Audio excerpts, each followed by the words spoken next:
Hello, my name is DeAndre Ross, and I'm part of Group 1 for the Biology Project.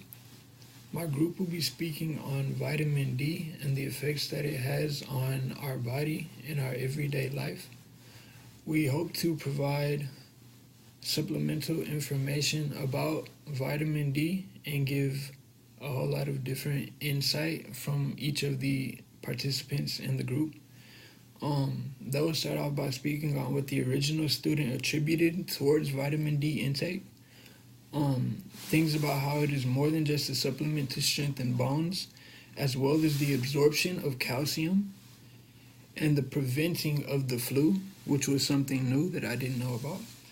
Um, we will also be speaking on what the current study refutes and the new claims of vitamin D intake, how it can prevent heart attacks and cancer, and how that in darker skin there is less vitamin D produced.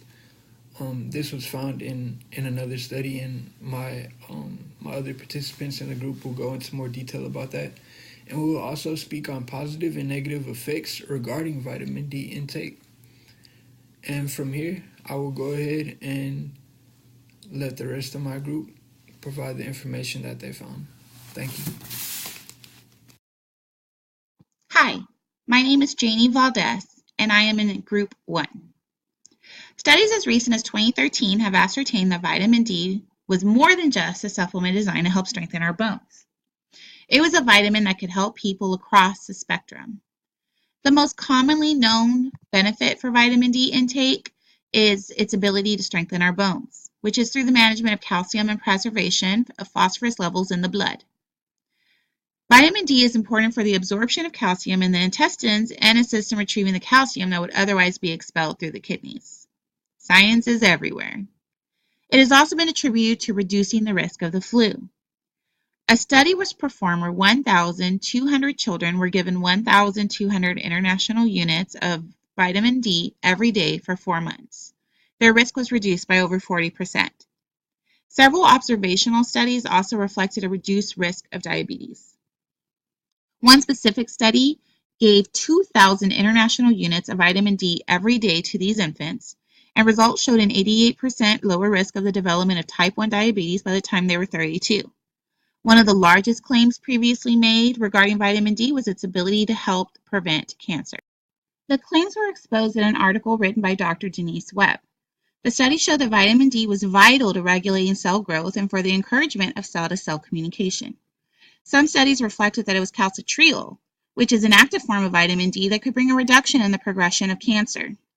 The study reflected that it was capable of this feat by slowing the growth and expansion of new blood vessels within the cancerous tissue. It also reflected that cancer cell death was increased with vitamin D intake, and that the vitamin also reduced cell proliferation and metastasis. What is cell proliferation and metastasis? I know scientific terms can be confusing. According to nature.com, cell proliferation is the process that results in an increase of the number of cells and is defined by the balance between cell divisions and cell loss through cell death or differentiation. Cell proliferation is increased in tumors. Metastasis is when a second tumor or a second cancerous growth is developed away from the original site where the cancer was originally diagnosed. While these claims were promising and backed by studies, more recent studies have refuted and collapsed the previous studies surrounding vitamin D's ability to reduce cancer and other diseases. While vitamin D definitely does still have its benefits, it is important to recognize what those benefits really are. Okay, so my name is Salmaí Daniela Armijo Trinidad. Our project is based on whether vitamin D supplements do prevent us from getting heart attacks, heart disease, or cancer. So we ran through this trial called VITAL, and in this VITAL, I can tell you that 25,871 U.S. participants were in this trial. It was a 50-year-old men were allowed, and 55-year-old women were allowed as well. We also did put in 5,106 African Americans, and we did this for representation because in darker skinned people, there's less production of vitamin D for them. So we wanted everybody to be in this trial as fair and square and see if it makes any difference in the trial. So the results were, this is comparison whether to the placebo or to the vitamin D to see if there was any actual difference in the trial.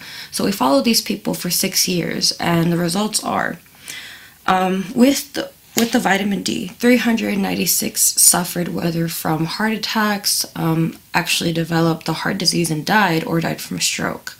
While the people that took the placebo, 409 of them only had it, and they didn't take the vitamin D. So it's a very close comparison. And we can also compare with the development of cancer. People that were taking this vitamin D supplement, 793 of them developed breast cancer, colon cancer, or prostate cancer, while people that were just taking placebos were only 824 of them developed, which it's not as bad of a comparison as well. So in conclusion to this, this trial was ethical, diverse, and not just female or male. It was a large trial that proved that vitamin D supplements don't really do much for us. I mean, whether we're just taking 3 extra omega fatty acids, they don't really do much for us. So this trial did prove that it doesn't prevent us from heart disease, cancer, or strokes. Hello, my name is Jacqueline Rivas, and I'm in Group 1 doing part 4 of our project, which is about positive and negative reflections regarding the intake of vitamin D. So positive reflections of vitamin D is if you have the proper amount of vitamin D, you will have a healthier and stronger immune system, which helps battles common cold and flu, and it just helps flush out the bad cells easier. It is also known to reduce the risk of a few diseases like multiple sclerosis, which is a chronic illness that makes your immune system attack myelin cells, which is a protective layer over the nerves. It is also known to reduce the risk of getting a heart disease, which is the #1 reason for deaths in the United States. 1 in every 4 deaths are usually caused by heart diseases. So if you have a proper intake of vitamin D, your chances of getting a heart disease is lower. It also is known to reduce depression and help boost weight loss. Negative effects of vitamin D is if you have too much vitamin D, it is known as vitamin D toxicity. So vitamin D toxicity elevates calcium blood levels, and if your calcium blood levels are elevated, it has negative effects like stomach pains, dizziness, digestive stress, vomiting, fatigue, dehydration, and frequent need to urinate. It is also known to affect the strength of your bones, because if you have vitamin D toxicity, it elevates blood calcium, and if your blood calcium is elevated, it affects vitamin K2, which is an essential nutrition for the strength of the bones. It is also known to increase the risk of kidney failures. Thank you. Hello, my name is Gabriela Sanchez. I'm in Group 1, and I'll be the last part of our biology group project. So to wrap up our project, our group has concluded that vitamin D supplements have little effect to our health when it comes to preventing things such as heart disease and cancer. Before, it was believed that one purpose of vitamin D was to prevent heart disease and cancer. However, with this new research experiment, it is shown that vitamin D has little significance when it comes to preventing heart attacks or high blood pressure in the future. This new research experiment has proven that old experiments on vitamin D have not been heavily supported, and one huge factor could be the participants used in both experiments. So in this experiment that we've covered, it focuses on the participants used and how it has a huge factor, because the skin pigmentation the skin pigmentation has a huge factor to the level of vitamin D each person has. So it is important to have a wide variety of people in each experiment to make sure that it can be concluded for the majority of people rather than a smaller group of people with the same skin pigmentation.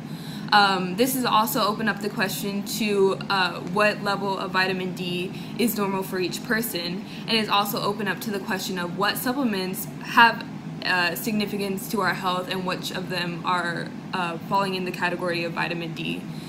These include things such as fish oil and vitamin C, and it has opened the study of whether or not fish oil and vitamin C are going to be significant to our health as well, or whether or not it's going to be like vitamin D and not have any significance to our health in preventing things such as cancer and heart disease.